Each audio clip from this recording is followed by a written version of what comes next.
daily soccer podcast with the Global Sports Podcast Network. Welcome to a daily Newcastle podcast. Michael's still getting used to soccer, but that intro definitely takes Ian back to his younger days, doesn't it? The rave in the background. I can imagine Ian in a club now in Poland, just going absolutely mental. You can tell I'm joined by Michael and Ian, because I've mentioned them straight away, so I'm going to go to Ian first. Ian, were you raving in the clubs in Poland to music like that back in the day? That's a big question in this episode. It wasn't that long ago I was in Poland, but I was definitely at the first raves, the warehouse parties in the late 80s in London. Whoa. I was there. In London? What are you not in a tune for? Like, what's going on there? No, I used to live in that there London through the 80s, man. And my other guest, Michael, obviously absolutely loves rave music, but he still can't get used to soccer. Are you going to get used to that? The World Cup's in America, Michael. You got to get used to soccer. I'm not sure I can. I'm going to need, you know what? If our American listeners, if they double, and if people can tell me why it's soccer rather than football, just maybe I'll start calling it soccer. But that's a challenge to the Americans out there listening. I can answer that question, but I don't know. So I don't want you to. Right, okay. I want the Americans to. Okay, well, let the Americans answer it. And if you don't get it by the end of the episode, me and Ian's going to have to tell you because it's on my tip. I can't stop myself. Anyway, we're 2 minutes in and we've talked about absolutely nothing other than ourselves. So let's start talking about football. Newcastle United, Wolves, Wolverhampton Wanderers preview. I think this is quite a big game. We're going to look at some lineups in terms of what we expect or what we would play. We're going to talk about Wolves' danger men. We're going to go through some predictions and we're going to talk about availability. Got some big new signings who might not be available for this game, and that upsets Ian a lot. So we're going to go there last. Yes. So, big game or not then, lads? Is it literally must win for Newcastle, or is it too early for a must win? I'm gonna go straight to Michael because he looks confident to answer this one. So, is it too early for a must win, Michael, or is this literally, this is it already? Surely can't be. Yeah, I think it is a must win. Really, I think it's one of those where when you consider the next game is Bournemouth away, where we typically play terribly, and then after that you've got Arsenal. You don't want to be playing Arsenal in the bottom three. And I think if we've got only 3 points by the end of next week, we could be, after 6 games, still only have 3 points. So for me, this is a must win. Leeds, realistically, was you should win, but if you get the 3 points here, it should be all right. But yeah, must win for the lads. Non-negotiable. Ian, do you agree? Like, non-negotiable, have to win this? I kind of quite like. I think a draw at Leeds will look quite good later in the season. Leeds haven't lost for more than a year at home. Wolves away, however, Wolves are bottom of the league. I know it's only 3 games. We've got to beat the bottom of the league team. We've won 5 and drawn 2 the last 7 games against Wolves. This has got to be a comfortable home win for me. Comfortable. And I think from what Michael said, if we struggle against Wolves, we're going to really come unstuck away at Bournemouth, at home to Arsenal, at home to Forest. It's going to look that. I mean, got to beat Wolves, otherwise we're in relegation form, mate. Barcelona's chucked in as well, and I really hope some of the players aren't looking at that Barcelona game thinking I do not want to miss this game. I don't think we will. Normally attitude spot on with Newcastle United, especially in Eddie Howe, but we'll wait and see. But would it not be the most Newcastle thing in the world to lose 1-0 at Wolves at the weekend and then go and beat Barcelona?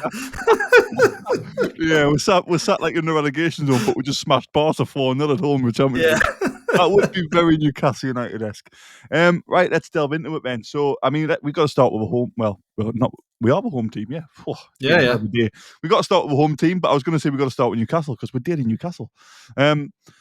Lineups, I think this is really interesting personally because obviously Gordon is still suspended. Johan Wissa misses a game, which for Brentford is a rarity, but he's missing one for Newcastle. Thanks, Congo.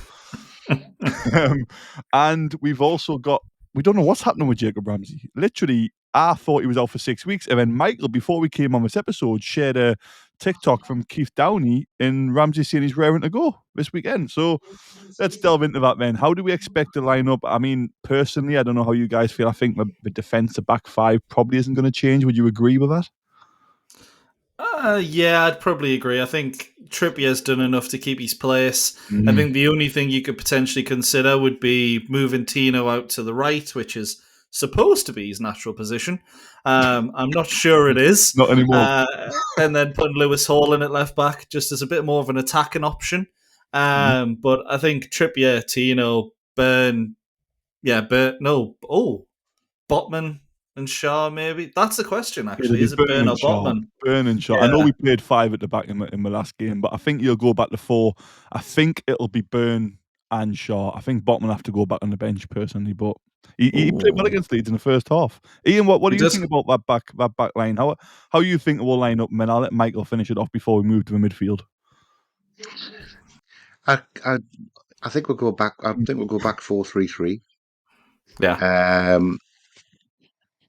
It's further up the pitch that I think he's got the headache. He's got an array of riches with his defence.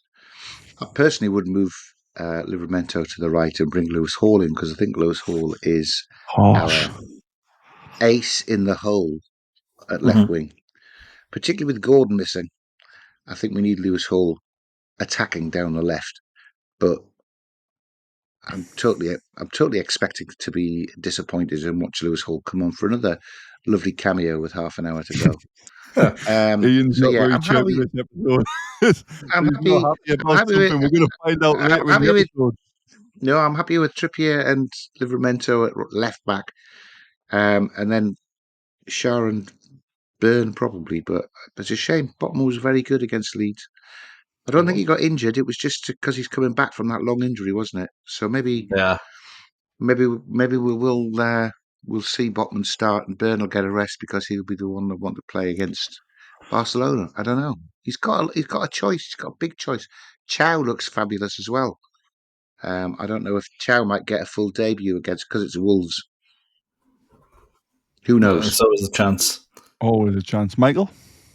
Yeah, I think for me it comes down to who starts up front for Wolves. So if it was Strand Larson who's injured for the game, I would have definitely had Dan Burn up as that left centre back. But I think when you're up against, I believe it'll be Munetzi, who is a little bit of a smaller, pacier kind of player. For me, I'd be putting Botman there. But we know Eddie Howe likes his favourites, and Botman, we're gonna go. He does, though, doesn't he? And so, I'll be honest, sometimes those favourites work out perfectly, like Dan Burn has. And I think he might save Botman for Barcelona, where we'll probably go 5 at the back again. So I do think it'll end up being Burn and Shaw. Good shout. I think I'm just going to go back to one thing before we move to the midfield. I know what you're saying, Ian, with Hall being great on the left, especially with Gordon being out, but I think Tino, when he goes forward on the left, is unbelievable. He's so good. Like when he plays right back, I don't see him go on these long mazy runs, but I think it's because on his right he can cut inside, he can go down the line. I think Tino going forward on the left is almost a better, not a replacement for Gordon, of course not, but I think Tino on the left is better when Gordon's out, because he can just hug that touchline, and then that'll allow whoever is playing left wing, we'll come to that in a little bit, to kind of do what they want. So I quite like the idea of Tino left back. But hey, it's exciting. I love It's nice Tino. having the options. I love Tino, but I love Hall as well. And we can't possibly have them as an either or for the team. However well Trippier's played, I mean, I think Trippier's important, and his leadership will be fantastic. If he's fully fit and a cool head, starting against Barcelona, for example, then save him tomorrow. Let's have the 2 young lads on. Again, I think it depends how we line up. Michael mentioned Munetzi, but Hwang actually was kind of in the middle for a period against Everton, and then he went out wide, and Munetzi went through the middle. So they're quite adaptable, but they're both quite small, nippy, fast players. So I'm hoping we can kind of cope with that. Again, if you play Tino on the left, he's coming inside to defend on his right, which would be nice for someone like a Hwang or a Munetzi. But we'll see. Big decisions. It's nice having these options, isn't it? I think it's going to be a bit of a longer one today because we're enjoying all being together again. So I'm not going to go up the advert just yet. We're going to move to the midfield. I think Joe Linton's back. He's been training. He's okay. There's no issue there. Ramsey, we have no idea what on earth's happening. Eddie Howe said he's out for 7 weeks, and Keith Downey's saying he's ready. So good luck trying to predict if Ramsey's anywhere near it. Again, I think the midfield 3 we'll do the wingers and the forward after the advert. But I think the midfield three's got to be Joelinton, Tonali, and Bruno, right? I think. Agreed. Yeah, that's a nice, easy one. Shooty, do you agree, Ian? Of course, I would love that. However, Thinking of just Barca. going on what I've been told, waiting that Barcelona coming up, and this is Wolves at home. Bruno doesn't. We keep Bruno saying it's doesn't Wolves at home, miss. but you know we're going to get beaten out. Bruno doesn't miss many games. However, I think practically this might be one that he doesn't start, because apparently it's much more different when you've played at altitude to recover from that. And he was the only player Bolivia. he's the only player who played both 90 minutes for Brazil through the week. He's only just landed, so he's jet lagged a bit still. He won't have trained with the boys, and he's playing at altitude. So I would not be surprised to see Bruno start on the bench. Who comes in to replace him? And I think you've got Joelinton, Tonali, and personally Miley. But Willock apparently is raring to go. So it's a Miley or a Willock to start alongside our two boys. I'm waiting for That's Michael's my response to prediction. Willock. Hamstring injury 5 minutes in if Willock starts. I can't lie, but I have heard the same thing. Ian, I will say. Apparently he's raring to go, but I agree. Miley, if it's a great point about Bruno. Maresca made the same point about João Pedro, and they don't have a striker. So we have options. They don't. You're completely right, Ian. We might actually just take that option with Barcelona in midweek. So what we're saying is we could actually see, finally, now we've brought in 6 players, we can finally use a squad during a Champions League campaign. This could be an exciting lineup now. I thought this would be the easiest part of the episode, but it turns out it's the best part so far. It's not the best part. Keep listening to the end and subscribe everywhere if you're watching on YouTube. However, after a break, we're going to talk about our front three, and we're going to look at Wolves a little bit as well, just to see how Wolves are going to hurt us. Let's hope they don't. Anyway, we'll be straight back after this. Your body is unique. And Global Sports Podcast Network has partnered with Bioniq, the world's most personalised supplements. Bioniq provide 100% tailor-made supplements designed to deliver precisely what your body needs at exactly the right levels to optimise your health. No guessing. So click the link in the show notes. Use the code GSPN2025 for 40% off your first month's subscription. Bioniq. Don't settle for off-the-shelf solutions made for just anybody. Get what's right for you right now. Beautiful stuff. I tell you what, I like that little background music as well. I feel very zen now. Very good for the soul. Bioniq sales are going through the roof after that. Well done, well done. So our front three, I think this is for me the really interesting part.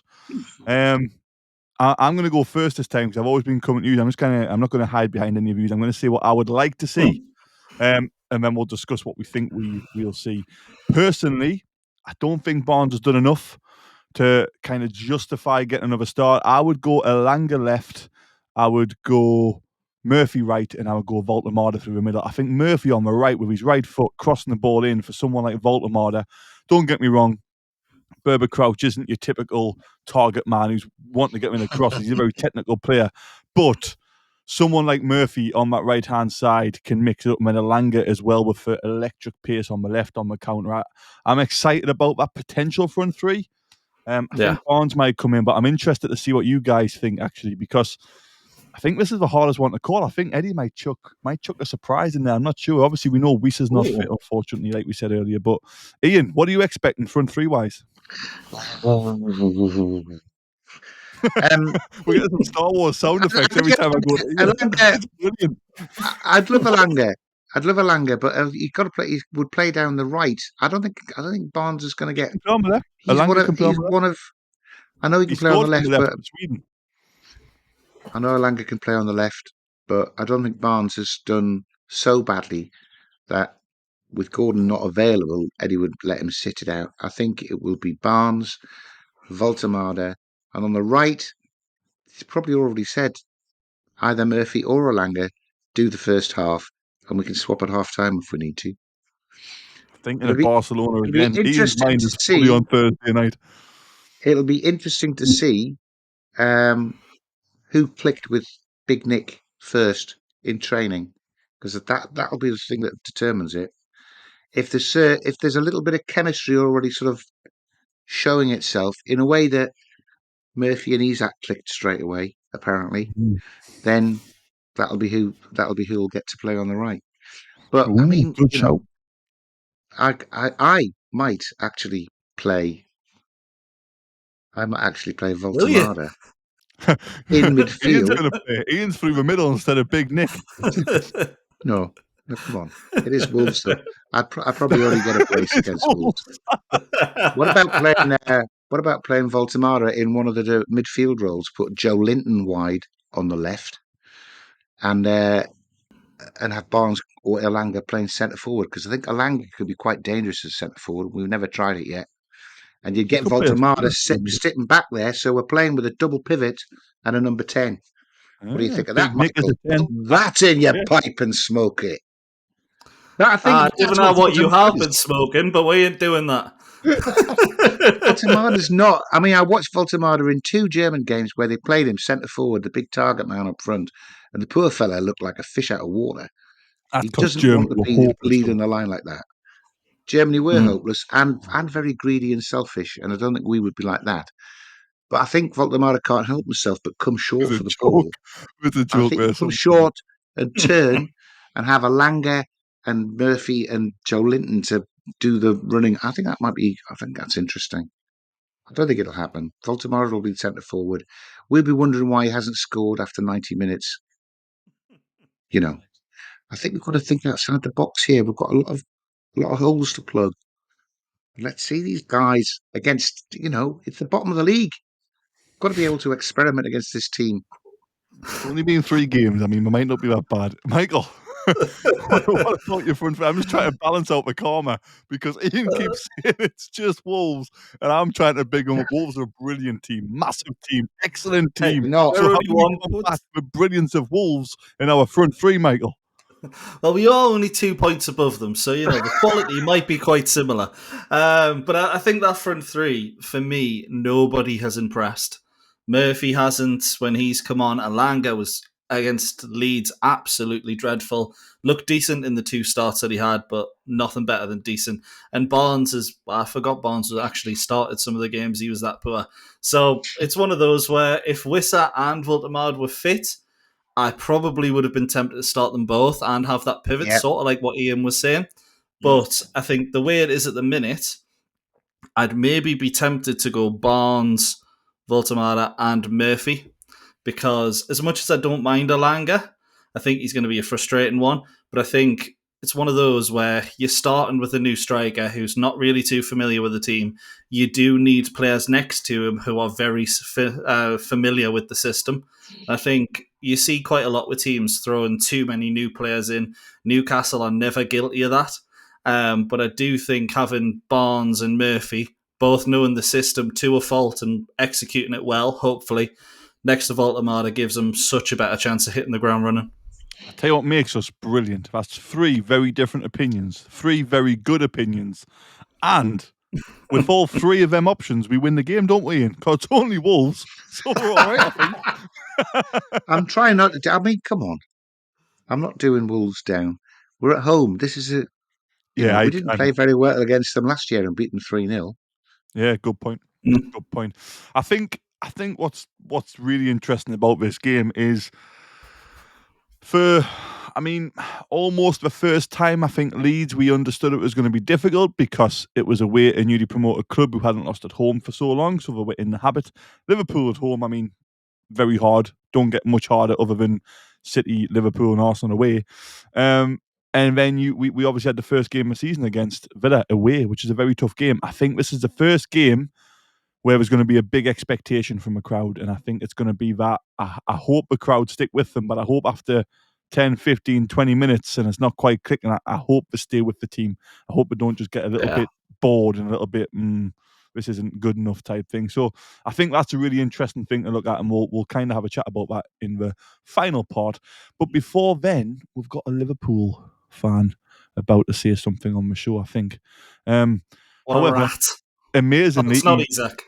Amazingly, he's not on strike. right? He's not on strike. He's actually. I mean, he's not here in person. He doesn't care that much to be in person, but he's not on strike at least, and we can use this advert from our Liverpool colleague Jesse.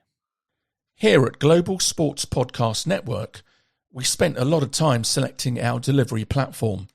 Zencastr came out the clear winner. With 4K video recording from your phone and AI editing that automatically removes all those ums and ahs, it's super easy to start a podcast that sounds great and is delivered efficiently. If you're ready to tell your story, check out the link in the show description to learn more about Zencastr. Thanks, Jesse. Enjoy, Isaac. Moving on. Third part, Wolverhampton Wanderers. I don't know about. I know I've had a dreadful start of the season. Strand Larsen's not fit, which is fantastic news for us. I think he's a very good player. We were linked with him heavily. Who do we expect to do well for Wolves? Who do we expect to cause some damage? Michael's already kind of mentioned one player. I've mentioned another, so we will come back to Michael. But I'm going to start with you, Ian. Who do we need to look out for with Wolves?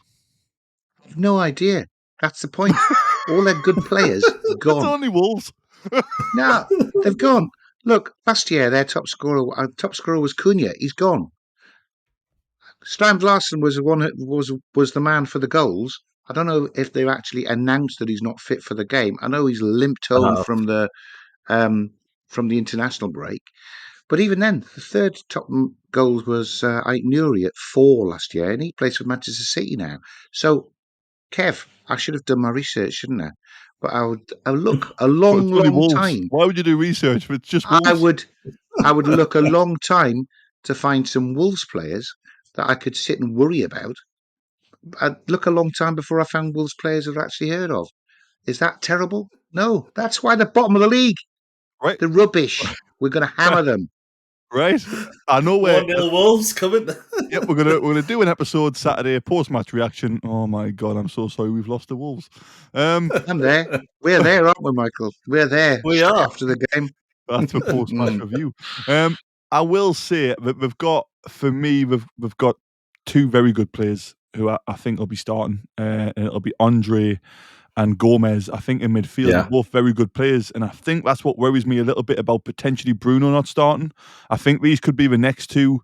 Like Ian said, Wolves are a lot of the good players. We've seen lots and lots and lots of players from Neto, Cunha, Neves, Moutinho, all come to Wolves, all be brilliant in the Premier League, by the way, and then just be sold for a massive profit. Again, it's what a lot of clubs are doing now. I think these two will be the next two who will be on the will not be on the transfer market, but will be making Wolves a lot of money. I think Gomez and Andre. I'm a little bit worried about them too, but if we play a fully strength midfield, we should be able to cope with them too. I've been a bit facetious there, Kevin. I know I have, but that's because I'm being bullish and positive. I the aggression. I thought you thought I was being a little bit negative at the start, and I'm not. I think we'll win comfortably. Both Gomez and Andre are very, very good players and very good together as well. They're a really good partnership, but it's a defensive pivot that you're talking about. That might make it a little bit harder for us to score against them. That's why it'll be single figures that we get to. But they're not a threat going forward, are they? Michael, who should we be worried about? This is where Michael tells us that Munetsi and Hwang are the greatest partnership in the league. Come on, Michael. I think, let's be honest, Wang Yi-chan only scores against Newcastle United. So that's okay. Yeah, he scored 4 against us. I don't know how that's happened because he's dog against everyone else. But the player that I actually quite like... the player I actually quite like is the new attacking midfielder, John Arias, signed from Fluminense. I saw him at the Club World Cup, and I don't think he was great against Chelsea when they actually got knocked out. But the games in the group stages, I thought he was fantastic, and he hasn't really hit the ground running for Wolves. But if there's ever a game he's going to do it, you kind of feel like it'll end up being us the way the season has started. So it's one of those where if anyone is going to do anything for Wolves this season, if they're going to stay up, it's going to be because of him. But at the same time, he's done nothing so far. So fingers crossed that continues. Touch wood. So bad. Right. So what we're saying as a whole is, I mean, I'm trying to be really polite about Wolves because I like the two defensive midfielders who offer nothing in attack. I like them as well. Ian thinks we've got nothing to hurt us, which I agree with. And Michael also agrees that the one guy who could potentially hurt us hasn't started well yet. And there's only one player in their team who scores against us every season, but is awful against everybody else. This has got predictions are going to be exciting, lads. See, I'm just being honest, you see. I'm just being honest. Because you're trying to dress things up to make it some sort of jeopardy. Come on. They should save their fuel and not even bother coming up on the bus. Oh my God. That's brilliant. Right. Let's look at very briefly just our thoughts on. I mean, our bench could look really interesting, I think, because Ramsey we don't know, like we said, Weiss is not there. Are we expecting big changes? If we are, I mean, look, let's be honest, right? We're all expecting a win. I think we're all going to predict a win. If we are 3 or 4-0 up, Ian's been talking about this for the whole episode. He's well ahead of the game, thinking about Barcelona, not starting Bruno. I like it. Swapping at half time with Alanga and Murphy. I love these ideas. Do we think if we were 60 minutes, 65 minutes, and we're 3-4 up, is he going to ring with changes? Or is he just going to make sure the job's done? What do we think? If it's 3-4-0, he'll be writing to Santa for his next miracle, or he'll be putting the lottery on, because we haven't looked like scoring 3 or 4 in 3 games. I like it. But it's one of those where we haven't really, let's be honest. We had one chance against Aston Villa. They had 10 men. We didn't really have much of a chance against Leeds. The one from Osula, maybe. The two from Liverpool. That was a terrible day, Michael. The wind, the rain, Leeds, with Elland Road. I mean, we just set up to be a really, really awful dog game, and that dragged us down to Leeds' level. I haven't heard this many excuses since Sunderland were in League One. I just think that the crowd will be so up that we'll start like a bloody whirlwind and we'll get 2 up very quickly. And I do think that after about 60, 65 minutes, that's when Lewis Hall will come on. I mean, look at the quality we've got to come on, even the ones that aren't going to start. Lewis Hall will come on. Bruno might come on for the last 20 minutes just to make sure that he's got a little bit of air in his lungs, ready for Wednesday. I think it's comfortable. Thursday. I'm comfortable. Yeah. I'd like to see maybe a Park or what do you call him? Or someone like Alfie Harrison or somebody being sitting on the bench, and let's get some Premier League experience into the legs of these young lads. 17. We're treating Wolves. We're treating Wolves like it's Gateshead. Yeah, but watch the games against Villa. How far? I mean, I know we didn't score, right? I get that. But how far ahead of Villa were we? And to be honest, how much did we boss Liverpool with 10 men for the last hour? We're a great team. We are a great team. Wolves. We're a good team when the back's against the wall. No, Michael. We had a look at these 7 games coming up before the next international break last night, and what we have 5 wins. I had 6 wins and a draw. You said we're going to lose to Barcelona, but then you had us to win 5 and draw another one. I had us to lose to Bournemouth as well. That's still 5 wins out of 7, isn't it? That doesn't start 2-1 though. Not that doesn't start by struggling to get past Wolves in a red hot cauldron atmosphere with a big centre forward making his debut and lots of players knowing I better play well if I want to play against Barcelona, because Anthony Gordon's up for coming on against Barcelona. Bruno's going to be fully fit. They're playing for their place against Barcelona on Thursday. I tell you what's crazy. I tell you what's really, really crazy. We've had a full 29 minutes and a little bit more here. And we've been so good at our jobs, right? Well, these aren't our jobs. I mean, if you keep subscribing and liking and following us, then it will become our job. It will be in a year. In about a year's time. However, we haven't even spoke about big Fernando Berber-Crouch. We've mentioned him briefly starting, but I'm well excited to see him. He's going to come in, he's going to score a hat-trick, he's going to revolt a Messi, the 2-meter Messi, Fernando Berber-Crouch. I can't wait to see this fella. Please don't flop. Please don't flop. He's my most exciting signing of the Premier League transfer window. If you remember, I think he's going to be great. I think he's wonderful. I can't wait. I'm very excited. Right, we don't have a lot of time. We're going to have to do another full episode about Nick Voldemort when he bangs goals in against Barca as well. Anyway, prediction time. Bang on the 30-minute mark. I'm going to go Michael first because I feel it's going to be the most sensible. Then I'm going to give mine, and we're going to end up on a massive positive. Another Sheffield 8-0 win. Michael, No. what we're thinking? What's your prediction here? So I'm going to go for a steady 2-1. I do think Nick Voldemort will score. I think we'll concede probably towards the half-time whistle, something like that.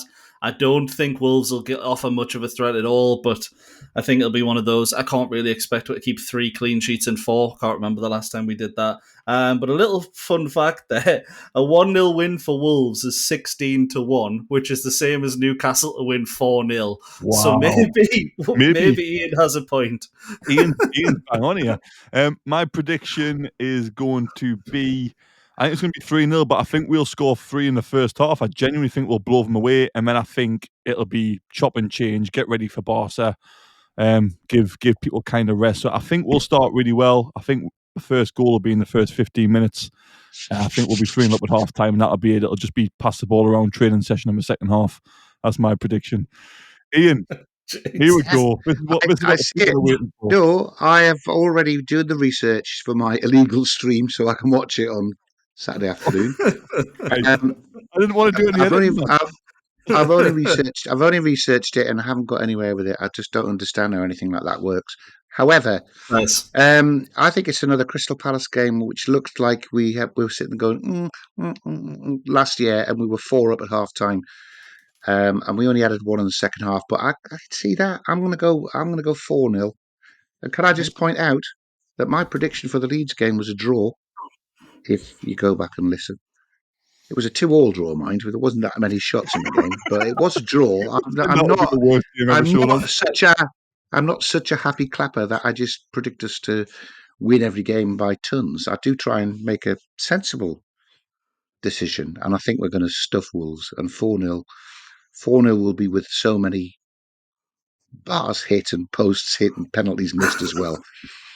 Penalties missed as well. Not by big Fernando Berber-Crouch. What a way to end it. That is, by the way, fantastic. Jesus. I've genuinely enjoyed this episode. So thank you very much, Michael and Ian. It's been a pleasure. You've got to make sure now. Could I just point out, by the way, Kev, the last time I was a pleasure. I was got to round it off so well. Go on, Ian. It's not. This is just to sort of put a little bit of a temper my enthusiasm, because the last time I predicted us to win 4-0 was at home against West Ham last year, and you know how that ended up. What a way to end it. I was just about to end it so well, so positive. We're going to smash the bar. We're going to miss penalties. We are. We're going to smash it. We got to smash it. It was like one of Julian Lopetegui's only wins. Remember him? Jeez. Anyway, thank you very much for listening. Thank you for joining me, Ian and Michael. Again, like I said before, I've loved this episode and I haven't even published it yet. If you listen to this Saturday morning, make sure you are tuning in for another episode after the game from Michael and Ian. Thank you very much. Hopefully, next time we speak, we've just smashed Wolves 5-0. Adios.